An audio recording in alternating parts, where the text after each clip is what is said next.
pessoas do Bitcoin é que não é palpável, né? Aí fala, nossa, é uma moeda digital. Mas poucas pessoas sabem que, na verdade, todas as moedas hoje são digitais. Praticamente. Porque a gente não vê mais o dinheiro impresso de fato. Então, quando você falou ali, dobrou a produção de moeda. Não é imprimir um monte de moeda. Na verdade, eles colocam algumas, lógico, eles imprimem, não sei a quantidade, porcentagem. Se fosse imprimir, talvez nem desse pra fazer o que fizeram durante a crise do ano passado. De botar toda a grana que eles botaram no mercado, Como você transportaria né? esse dinheiro vivo em cédulas, por exemplo, para as pessoas, Na né? Argentina, que é um país que tem dificuldade no sistema bancário, as pessoas não confiam, porque tiveram um confisco há pouco tempo, o que aconteceu é que criaram muito dinheiro digital e começou a faltar dinheiro físico, porque as pessoas não querem deixar o dinheiro no banco. Então, a necessidade, né, de criar dinheiro físico veio disso. O pessoal ia no banco, não conseguia tirar, tiveram que imprimir dinheiro. E em outras épocas, fazer isso, simplesmente imprimir, ia ter uma limitação física, porque... O processo ia ser bem mais lento, né? Muito mais lento. Você pega o que aconteceu no ano passado, 20% dos dólares que estavam circulando no mundo foram criados em 2020. Agora, em 2021, tá acontecendo de novo. Daqui a pouco a gente vai ter 40% de todos os dólares no mundo criados nos últimos 2 anos. Enquanto com o Bitcoin, como você falou, serão apenas 21 milhões, que é a questão da mineração. Que é uma coisa que as pessoas não entendem. Acho que elas não entendem. Como assim é digital e minera? Dá uma impressão de que tem alguém com um garimpo. Como é que funciona isso? Eu ia só falar que o estímulo, por exemplo, o último estímulo do Fed agora, que na verdade foi um pacote de relief, né, de alívio, né, não foi nem de estimular a economia, mas a maior parte desse dinheiro foi dado para as pessoas mesmo como auxílio emergencial, né? Esse dinheiro, a parte burocrática, o trâmite dentro das casas deles lá, levou muito mais tempo do que simplesmente imprimir o dinheiro mesmo e transferir para as pessoas ou iniciar o processo de entregar esse dinheiro para as pessoas, né? Então, hoje em dia, realmente bem mais fácil. O pacote foi de 1,9 trilhão, não foi? Acho que é isso. Acho que foi isso. 1,9 trilhão de dólares, gente, vezes 5,70. Isso dá 10,8 trilhões de reais. Isso é 30% maior do que o PIB do Brasil. Mas eu ia falar a respeito do que a Malu falou sobre digital, né? Eu até conversei com o Bruno no direct um dia, ele postou um story sobre isso, né? E falando pra ele que isso foi o Gustavo, nosso desenvolvedor, que me atentou pra isso. Um dia a gente tava dando uma palestra no Sesc lá, num evento de geeks. E aí ele falou assim, ó, a diferença, o Bitcoin é uma moeda digital descentralizada. Aí ele explica cada uma das 3 partes, eu posso até falar isso depois, mas a parte do digital é o seguinte, é importante diferenciar digital de virtual, né? Porque o dólar que tem nas contas, os reais que a gente tem na conta bancária... São virtuais. Eles são virtuais, são a representação virtual daquilo que existe no mundo real, né? E o Bitcoin não, ele nasceu na internet, ele só existe no mundo digital. Então é por isso que a gente chama ele de digital. Então você não pegará numa moeda de Bitcoin, né? Não existe essa opção. Não existe, mas assim como você mal pega nos reais que você tem. Pô. O quanto da renda de uma pessoa hoje... ela vê realmente em papel moeda impresso. A não ser que você seja um traficante de drogas, né? É uma parte muito pequena. Eu não pego.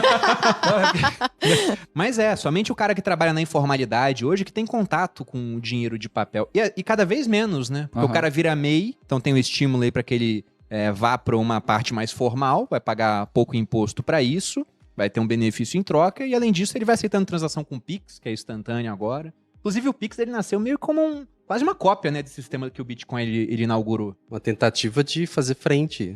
Acho que meio clara disso, né? E muita gente levantou Que doido, eu nunca tinha pensado porque nisso. Faz sentido. A transação com o Pix é igual com o Bitcoin. Exatamente, é melhor que Bitcoin, então. É isso que você tá falando, né, Bruno? Entendi. Não. Mas o Pix, olha, se no sistema bancário tivesse volta de uma transação, seria o caos, né? Imagina que eu comprei alguma coisa sua, fiz um Pix, você me entrega, eu ligo pro banco e falo, eu transferi errado pra Malu. Mas tem, né? Não, até tem, não depende do banco. A justiça pode fazer voltar. Mas com o Bitcoin, não. Essa questão de qual que é melhor ou não, tem que ver o ativo base, né? E o Bitcoin, na minha opinião, é um baita de um ativo. Já que a gente tá, né, defendendo o Bitcoin, é o Bitcoin.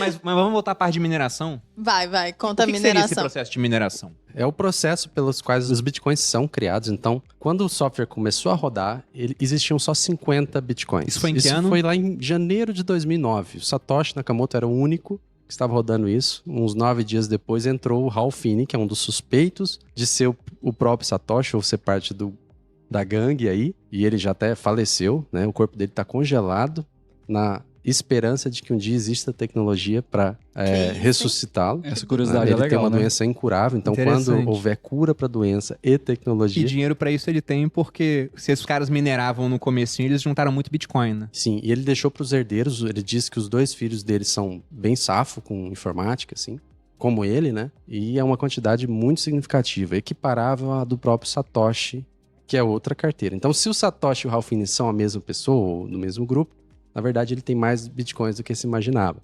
Inclusive, uma curiosidade, tem muita gente que monitora essas carteiras, a gente falou no começo, né, de 1 milhão de bitcoins, porque o pessoal pensa assim, se essas carteiras se movimentarem algum dia indo para alguma corretora, quer dizer que o Satoshi acordou e vai vender as moedas dele, né? Então tem uma expectativa de que o preço do Bitcoin caia muito, né? E por que você fala isso? O negócio da mineração é porque uma das coisas que o Bruno, quando eu entendi sobre o valor do Bitcoin, né, é que é limitado. Então não existe essa opção de minerar para sempre a quantidade. Então acho que é uma boa Mas vocês o que é a falarem. mineração? O que é a a gente mineração? falou é o processo pelo qual os bitcoins são criados. Mas o que é isso? O Satoshi, quando criou o protocolo, né, um protocolo, pensa como um combinado que todo mundo segue.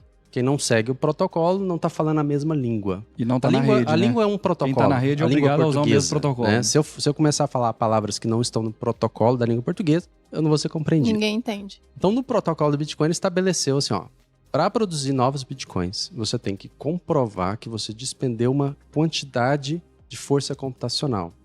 A forma que comprova isso é você fazendo a produzir um número, um hash, que só consegue produzir quem realmente faz por força bruta muitas tentativas. O pessoal de humanas, um hash é uma combinação de números e letras, né? Uma palavra de números e letras. É um cálculo, ele não é complexo em si, tipo, é um cálculo direto lá, você pega uma entrada, cospe uma saída.